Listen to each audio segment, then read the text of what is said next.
আসসালামু আলাইকুম আরহামাতুল্লাহি ওবারাকাতু। আপনারা দেখছেন মফিদি মিডিয়া, সাথে আছি আমি মনসুরুল হক মফিদি। আজ আমরা সরাসরি পবিত্র কোরআন হাদিস রিসার্চ করে গবেষণা করে সুন্দর একটি তদবির, সুন্দর একটি আমল শিখে নিব।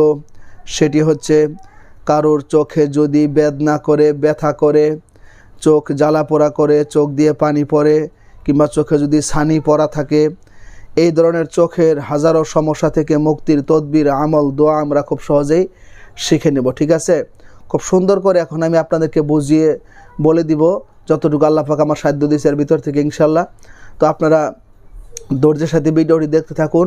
যদি ভিডিওটি বুঝতে কোনো সমস্যা হয় অথবা সরাসরি এই 30 পারা কোরআনুল কারীম থেকে যে কোনো বিষয় শিখতে, জানতে, বুঝতে, যে কোনো বিষয়ের তদবির করাতে, যে কোনো বিষয়ের রুকায়া করাতে, কাজ করাতে, বিশ্বের যে কোনো প্রান্ত থেকে ভাই হিসাবে এবং বন্ধু হিসাবে অথবা আপনার যে কোনো আপনজন হিসাবে আপনি সরাসরি আমি মনসুরুল হক মফিদির সাথে যোগাযোগ করে মনের কথাটা আমাকে জানাতে পারেন, ইনশাআল্লাহ। মনে রাখবেন, ইউটিউব চ্যানেল মফিদি মিডিয়া এবং ফেসবুক পেজ মফিদি মিডিয়ার প্রত্যেকটা ভিডিওতে আমার ফোন নাম্বার, মোবাইল নাম্বার দেওয়া আছে, এর সাথে ইমো, হোয়াটসঅ্যাপ দুইটাই যুক্ত করা আছে। ইনশাআল্লাহ আপনি দূর থেকে এবং কাছ থেকে যে কোনো বিষয়ের তদবির, যে কোনো বিষয়ের কাজ খুব সহজে করা নিতে পারেন, ইনশাআল্লাহ। ঠিক আছে, তো আসুন। অনেকে বলেন যে হুজুর আমার চোখের মধ্যে ব্যথা করে, চোখ দ্বারা পানি ঝরে, চোখ জ্বালা পোড়া করে, কেউ বলেন চোখে ছানি পড়ে গেছে। তো এই ধরনের হাজারো সমস্যা কিন্তু প্রতিনিয়ত হচ্ছে। যদি থাকে তো আল্লাহর রহমতে ইনশাল্লাহ আপনি খুব দ্রুত সুস্থতা লাভ করতে পারবেন। ঠিক আছে, তো এটির দুইটা দোয়া আমি আপনাদেরকে বলে দিব। দুই নিয়মে যদি আমল করতে পারেন আল্লাহর রহমতে ইনশাল্লাহ আপনি সুস্থ হয়ে যাবেন। ঠিক আছে, তো একটা দোয়া হচ্ছে, যে কোনো নামাজের ফরজ ও সুন্নতের মাঝখানে, যেরকম ধরেন ফজরের আগে সুন্নত পড়ি, পরে ফরজ পড়ি, সুন্নত নামাজ পড়ে ফরজের আগে আমলটা করলেন, অথবা জোহরে আগে আমরা ফরজ আগে সুন্নত পড়ি, পরে ফরজ পড়ি, তো সুন্নতের পরে ফরজের মাঝখানে আমলটা করলেন, কিংবা এশার সময়, কিংবা আপনি যে সকল নামাজের আগে সুন্নত রয়েছে সেই সুন্নত পড়ার পরে ফরজের আগে আমলটি করবেন।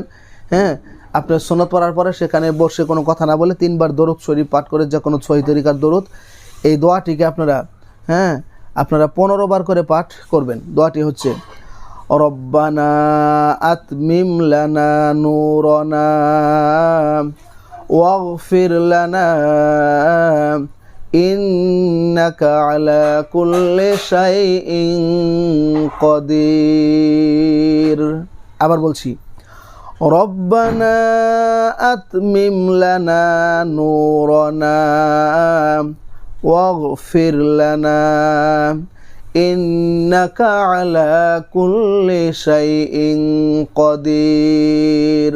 আরেকবার বলছি কষ্ট করে, রব্বানা আতমিম লানা নূরানা ওয়াগফির লানা ইন্নাকা আলা কুল্লি শাইইন কাদির।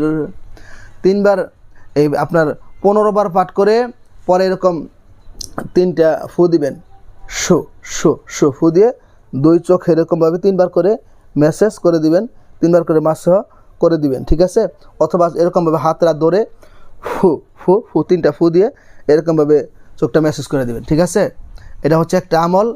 আরেকটা হচ্ছে, প্রত্যেক ফরজ নামাজের পরে 3 বার দরুদ শরীফ পাঠ করে এই দোয়াটিকে আপনারা 3 বার করে পাঠ করবেন। এইভাবে, ফাকাশাফনা আনকা গিতাআকা ফাবাসরুকাল ইয়াওমা হাদিদ। ফু এরকম চোখের মধ্যে একটা মেসেজ করে দিবেন, মাসও করে দিবেন। আবার, ফাকাশাফনা আনকা গিতাআকা ফাবাসরুকাল ইয়াওমা হাদিদ। আর আপু দিবেন ফু হুদের এরকম একটা মেসেজ করে দিবেন। আবার বলবেন, ফাকাশাফনা আনকা গিতাআকা ফাবাসরুকাল ইয়াওমা হাদিদ দিয়ে চোখের মধ্যে আরেকটা ফু দিবেন, হাতের আঙ্গুলে ফু দিয়ে এরকমভাবে চোখটা মেসেজ করে দিবেন।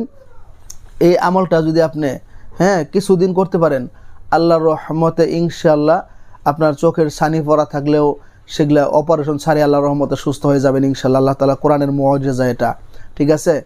আর চোখ দ্বারা পানি পড়লে বন্ধ হয়ে যাবে, চোখ জ্বালা পড়া বন্ধ হবে, চোখ ব্যথা থাকলে বন্ধ হবে, চোখের হাজারো সমস্যার সমাধান হবে।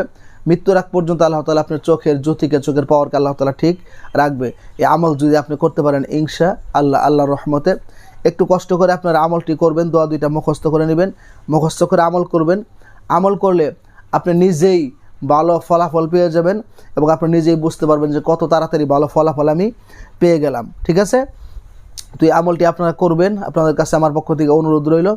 হ্যাঁ, আরও সুন্দর সুন্দর আমল এই মফিদি মিডিয়ার মাধ্যমে আমি প্রতিনিয়ত আপনাদের মাঝে দিয়ে থাকি। যদি এই চ্যানেলটিকে সাবস্ক্রাইব করে রাখেন তাহলে প্রতিনিয়ত ভালো কিছু শিখতে পারবেন, জানতে পারবেন, বুঝতে পারবেন। এবং যারা ভিডিওটি দেখে আমল করবেন তারা অবশ্যই কমেন্টস বক্সে আমিন লিখে যাবেন এবং ভিডিওটিতে একটি লাইক দিয়ে দিবেন। আপনার যে কোনো মতামত আপনি কমেন্টস বক্সেও জানাতে পারেন, অথবা ইউটিউব চ্যানেল মফিদি মিডিয়ার প্রত্যেকটা ভিডিওতে আমার ফোন নাম্বার, মোবাইল নাম্বার দেওয়া আছে।